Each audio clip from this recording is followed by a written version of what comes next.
What's up? It's your girl Just Bree coming at you with another episode of the group chat. And as always, I got a special guest. But before we get into that, let me give you an intro about him. On Instagram, he got over 100,000 followers. He got a song blowing up on TikTok, and he got the hottie herself on the remix. I'm talking about who that over there? Is that DJ Charles? I think that's DJ Charles. Feel like DJ Charles. Oh man. So how are you feeling today? I'm good, man. Just jet lag, just off that flight, you know. Yeah. I know it's a big difference coming from Houston, Texas, up here to Milwaukee. Yeah. I used to stay in Ohio though, so I'm kind of used to like the weather and stuff like that. Okay. So how you feeling coming into this snow right now? Felt like home. Felt like the second home, which was like Youngstown, Ohio. So okay, cool. So let's get into like why you're here right now. You are going to a show after our interview. How you feel about the show? It's up. I mean, if it's anything like what was that? What is this classified as? Milwaukee. I'm saying like, is it classified as the Midwest? Yeah. Was Gary the Midwest? If it's anything like Gary, I mean, it was crazy in Gary. My people is from Gary. It was crazy. It was crazy. I ain't think they was gonna let me leave that bit. Really? Yeah. It was that bad? They was super fans. Like super fans. Yeah, my like the first row of like 2-3 rows of people was like reaching for my belt. Reaching for you below the belt? Yeah. Okay. So let's get into some background about you before we start and explain this game. So you are from Houston, Texas. Well, from a small city outside of Houston, Texas. Mm-hmm. Let's talk about you growing up and your music influences. Small town, Houston, Texas. Well, Brookshire, Texas is where I'm from, which is the outskirt of Houston. Mm-hmm. Of course, it's like we got like our whole Texas thing, which is like screw music and all of that. Mm-hmm. Of course, all of that heavily influenced me, and there's so many names to drop there if we wanted to get into that. I think mainstream wise though, my favorite artist of all time has always been like Ja Rule. So, you serious? Yeah. Actually, I like Ja Rule. I'm not saying you serious in that matter, but I've never heard somebody in particular say Ja Rule. I think he doesn't get his flowers as much as he should. Nah, people ain't nobody gonna keep it real. Like everybody do what's going on. So I run into people who, when I speak on that era, they'll say anybody else. Nobody want to bring up Ja, but when I play a Ja Rule song, that's when niggas get their mind right. I'm sorry, can I say niggas? Yeah, go ahead. Yeah, niggas get their mind right. You know what I'm saying? Yeah. So talk about growing up outside of Houston. Was it a suburb? Were you like really like isolated? I know before on another interview you talked about being the youngest and having to stay kind of like a little sheltered. But how was your childhood? Nah, I stayed so Brookshire, the way it's set up, you got a hood and then you got like the country part. So all the way up until I was like 14, I stayed in the hood. Apartment complex called Village Way Apartments and every other apartment complex around there, which was real, I don't know, in a sense, grimy. It's drugs, it's poverty, it's all that. So after that, I moved to the country with my grandma. And when I moved to the country, I'm gonna just say it wouldn't, like, we didn't even have water for like a couple months. So we was like, what you mean you had? We had like a well, like we putting waters in jugs, packing in the house, like we was thugging. Baby. Yeah, it was some real country.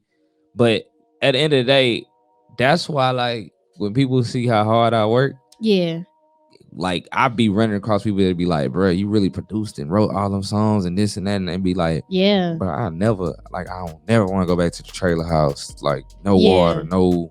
When you talk about getting it out the mud, you seriously got it out the mud and you got it out the well. So, you know, you can start saying that. I got it out the well, my nigga. Like, straight up, no cap. I had to carry buckets of water. Niggas don't know what it's like to carry them jugs, man. Them jugs is real. And that sounds so country. Like, I've never told nobody about it. Okay. Because it ain't nothing that even sound realistic. But anybody from the bottom know, like, you just run into that sometime. You feel me? It ain't like you got the city water or nothing like that. You actually operating from a well, so sometimes that help break. And then you got to go and get it physically. Yep. Well, let's get into this game. So I explained it off air before, but this one is new. This is the first time I'm actually playing it with anybody. You know, I had to come out the box and get you something new. Let's do it. I hope you like it. Okay. So we are playing Uno, but it is transformed into a way that we can actually ask questions. Each color represents a different subject. Okay. And Chose get to choose which subject he wants by playing his cards. So on top of having to play his cards to beat me, he also has to think how many questions he want to answer about relationships, how many questions he want to ask about his background, all that good stuff. So red represents sex and relationships, green represents background, yellow is would you rather, and blue is industry questions. Cool. But if I win, I get to interview you for like 3 minutes. 3 minutes? Yeah. That's a long 3 I want to get in your business. In my business? Yeah. I don't think you want to be there. Nah, I want to get in there. I want to know why that shirt say independent. Oh, man. You know, we were talking off air. Come on now. I get it how I live, okay? So anytime a draw 4 is pulled, the person who drew the draw 4 can choose the color, and you can pick the question and everything and all that good stuff. But if somebody chooses a wild card, they get to choose the color again and pick the question. Gotcha. Sounds good? Let's go. All right. First card, blue. Blue. I don't know what I'm doing. So you don't got a blue? Oh, I do got a blue. Oh my. This is Cho's first time also playing Uno. Yeah. All right. So a blue card is industry. All right. So we talked a little bit about your background, and you were able to link up with the Houston Hottie herself, Meg Thee Stallion, on your new single that's blowing up not only on Apple Music and the billboards, but also on TikTok. How do you feel about that? Man, my song Go. We gotta stop saying blowing up. My shit blew up. Anyway, but what you mean? Like how was it working with her? Yeah, y'all both are from pretty much the same area, right? Houston, Texas. So how was it working with her? I guess a lot of people don't know this, but like before Megan was Megan Thee Stallion, she used to record in my living room, and I used to like really make beats for her, and like I was like really kind of one of the first people to believe in her. So for me, it was kind of like one of them things like, thank you, favor return, because I remember when I used to stop what I was doing to work for her. Yeah. So for me to get a verse from her while she like at the tip top of her career, it was just a blessing. You feel me? So when you see her shake it, is that like the ultimate like thick like girl right there? I think thick can mean a couple different things, but Megan is definitely the thickest. She like one of the thickest. She has mastered twerking. Yeah. Like I wouldn't even try. Like if I was around her, hell no. I'm keeping it cute. I'm just gonna keep saying, yeah. Nah, she got hydraulics. Get it, girl. She got hydraulics. Kobe has mastered it. So let's talk a little bit about your single Thick. So you said thick can mean a few different things. Right. Give me some things it can mean. Thick. I feel like thick is all about your confidence. Like, you know, like I know a lot of women who slim thick. They might be slim, but they maneuver and they move like they thick. And if your attitude thick, then you thick. You feel me? Okay. So when you saying thick, it's like bringing that energy, bringing that like, it's that it factor. You gotta find what's thick about you. I'm thick. You feel me? How you thick? I'm thick. I mean, you gotta think about it. But yeah, I mean, you okay? My ex know that I'm thick. You know what I'm saying? Period. I got that girth. Let me pull a red card. No, I'm just playing. But here, let's actually get more into it, right? So I'm gonna play another blue. What you got? I don't know what this means, but +2. You got to pull 2. Yeah. You know what you're doing. You lying to me. You know how to play Uno, don't you? I play like 2-3 times. I ain't good at all though. He did not say that. He didn't say that off air. He definitely said that. I'm ready to interview. Come on. All right. So let's pick another industry question. It's gonna be hard with these nails. I did not think about this. Boom. All right. So you release projects like Pray They Ready, Ready or Not, and Right Time, Right Place, which all pretty much centers around timing. So how do you feel about timing and being, in the moment, being present and being able to put out your projects in a way that can like breathe to the masses? I feel like it's weird because like all of them songs and all of that music was pretty much me rapping from Slept On Place, and when I speak on timing, I used to just speak on the fact that like I've never felt like I got my chance. Yeah. So I was just always speaking on the fact that like I am where I'm supposed to be. And I always believed in it, and I was trusting the process. Yeah. So a lot of them titles was just like me trusting the process and speaking, like just keeping myself level. Yeah. Because I was writing and producing big songs around that time, but I wouldn't get no credit, or like I wouldn't get no recognition for it. Yeah. So it was just me, you know what I'm saying, trusting the process and making sure I was nurturing my inner me and didn't give up on who I was, type shit. So what did that look like? So that process, going to these studios, producing for people, and we're going to get into that later. Some of your credits are just amazing. But how does that feel not to get that recognition from some of those big singles that you produced? I was getting the recognition. I got all the money. You know what I'm saying? Got all the money off top, period. But I think when you know you did something that's like 3 times platinum, 4 times platinum. Yeah. And it's somebody else's name and they're gonna always get the glory for it. Mm-hmm. I think for me, it don't bother me like it bothers some people. For me, it's just it was, I don't know how they say it. It was just like it was awareness to know, like, nigga, you that nigga. Keep going. Like, right. It was just a wake up call. Like I never was like one of them people who felt no way. Right. I'm cool with somebody else having a 3 times platinum song I produced. Right. Because it lets me know that I'm really that guy. And I knew I would get my song. You feel me? Right. And now look at you. You got that song. Amen. And that takes like persistence. And I do have to applaud you for that. Because it's not as immediate as we all want it to be sometimes. For sure. And it takes that process. And you really stuck with it. For sure. So congrats on that. Thank you. So play a card. I had to pull 2. You can play any card that look like this. So another draw 2. You bet not. Or that's a different color. Or you could pull another blue. You can change colors too. I gotta pull, huh? Boom. I'm so annoyed with these blues. Guess what? I got a red one. Okay, cool. How about that? I got a red 5. You ready for this? Oh. So your birthday is a day after Valentine's Day. Right. So if you're with somebody, do you expect a birthday gift and a Valentine's Day gift from your partner? I didn't gave up on that. I used to, but I gave up on that. Why you say that? Because women selfish and they like Valentine's. I'm offended. Nah, I'm offended. If I was fucking with you, right? Okay. And you was my girl. Uh-huh. You would probably you look like one of them people who feels as if Valentine's Day is all about you, which I became a believer. Like now, I don't give a fuck about Valentine's Day. It's really all about you. But on my birthday, you better step for real. You better be. It's a day after Valentine's Day. You could just wrap it all up in one. I would, honestly. We wrapping this all up in one, baby. This is not about to be a multiple situation back to back. It is. You finna. Why would you say I look like the type to only think Valentine's Day is about me? You see your shirt? What? I wear one shirt. You see your shirt? And this is what I get. You see your shirt?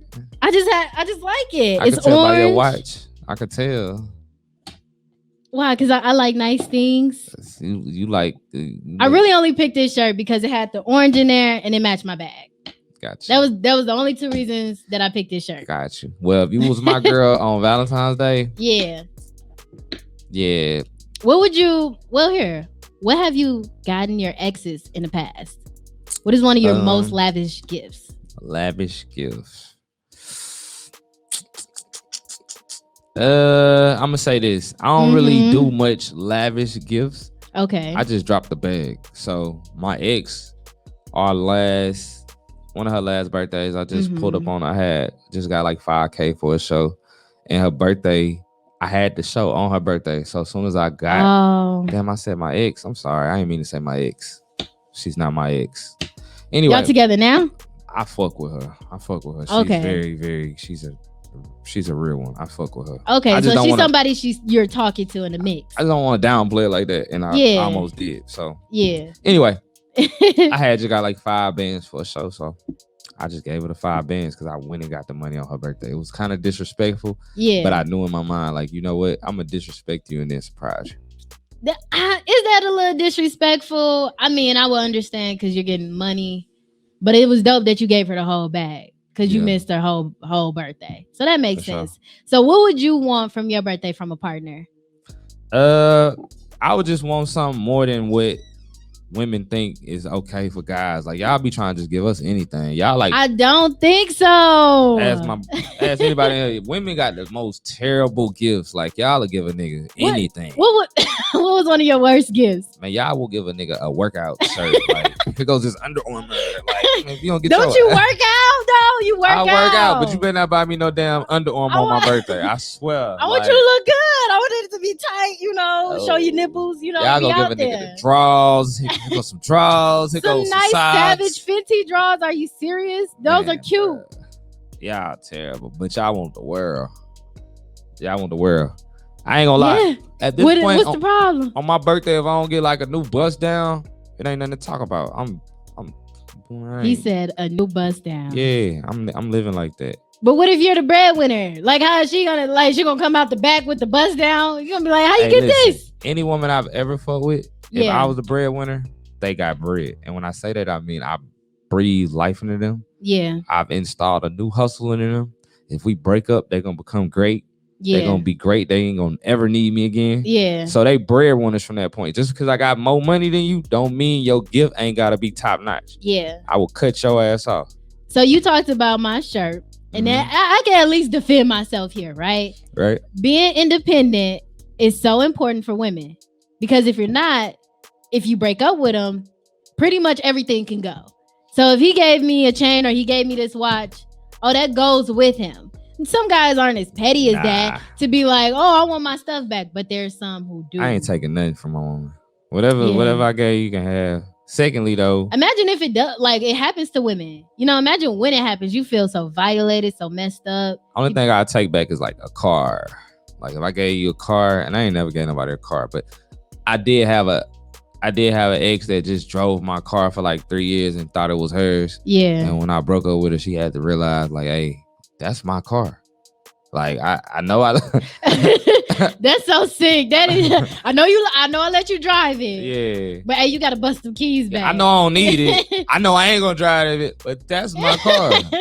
So you didn't drive it after that? Are you serious? I never even. It was my old DJ truck. So I ain't even need it for real. He took his work truck back. I took it back, man. I don't even DJ no more. I don't even need equipment no more. I need all that back though. I need that back. You so sick. All right. I play.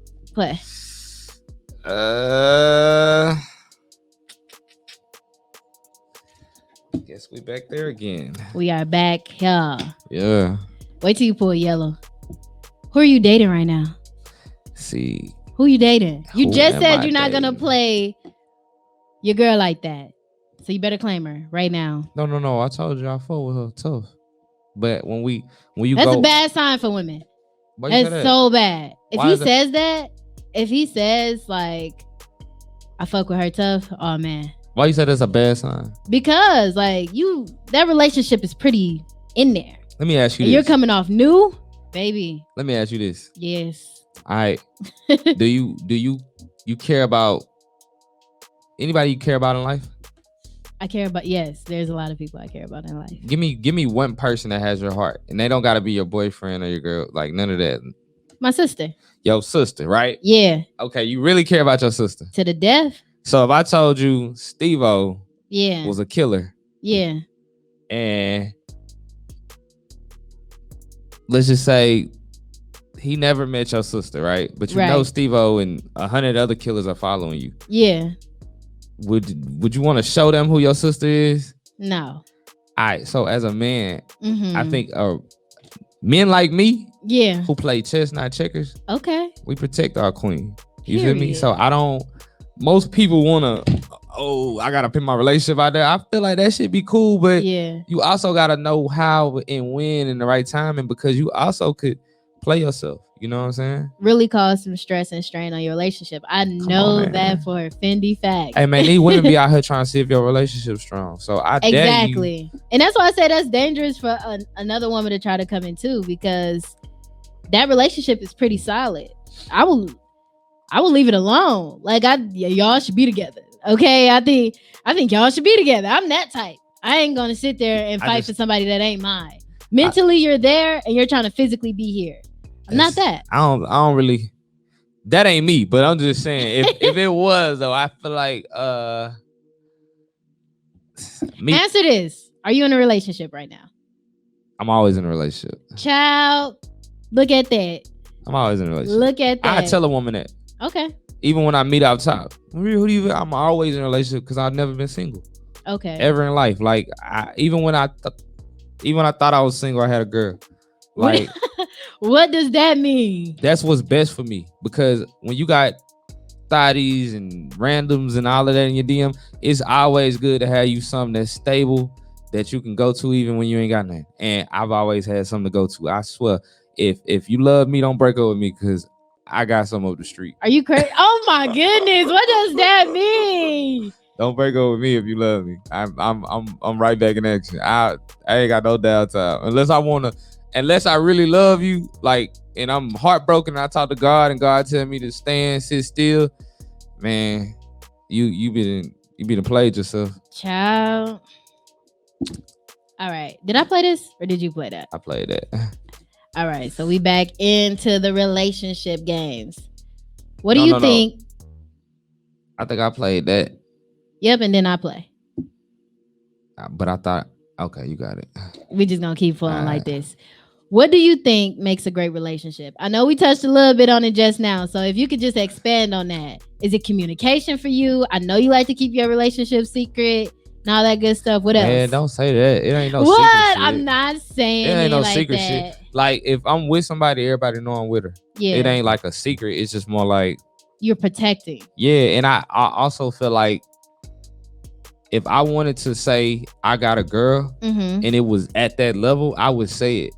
But if it ain't at that level, I'm not gonna do it that way. Like, I don't know when the last time you've been in a relationship, but if you've ever been played, then you know better than to just be out here claiming some shit like, oh, this is my girl. Like, I done had you keep it cute for a while. I get it. I done had my girlfriend, my babe, my love, the love of my life, the family whatever. Know her, thought you was gonna marry. Yeah, I done had one of them, 2, 3, 4, 5 of them fuck my partner who got a little more money than me. So when it come to straight just out on the interview, this my girl. Nah, that's I fuck with her tough. Yeah. And when we cross that boundary of understanding each other's loyalty, and if it's really that strong, then maybe one of these days in these interviews you're gonna get a that's my girl. But until then, I fuck with her tough. And I understand that. I think people sometimes forget that, like, life is not black and white. We mostly live in a gray, right? Like, things are different. That's why there's different levels of, like, murder, right? First degree, second degree, because there's different levels to things in life. And you will mess around and play yourself like, oh, this is my man. Yeah. And you out here embarrassed, like, just down bad over what somebody has done to you. So I definitely get that. You gotta, when you know. That's why some people be wanting like that, but it be like, I've never been the type of person to be able to lie to somebody or either downplay it. I'm gonna just give it to you how it is, and if you don't like it, then it's not for you to understand. You feel me? That makes a lot of sense. It does. So I played this. You go. My turn. Yeah. Oh. Yellow. Okay. All right. So if you had to give up these two things, which one would you give up? Sex or no more social media? Let me preference this. Social media is a big part of the music game. Right. Sex is just life. Like, that's a big part in life. Hold on. Just tell me this. Can I promote for life? Can I promote music or just? You got to give up social. You are dark. You have none. Can I give my niggas my phone There's and they run it for me? There's nothing. No. Help me understand this. Can my niggas do my business on social media for me? And, like, as long as I don't touch it, we okay. But somebody I guess if you want to cheat like that. Can somebody represent me? No. There's no DJ Chose nowhere. But see, DJ Chose. That ain't even a good. That's not good. That's not a good reference. That's like a terrible reference because business shouldn't mix with pleasure, right? That's why it's a good question. Okay, well, I'm giving up sex, but you gotta understand.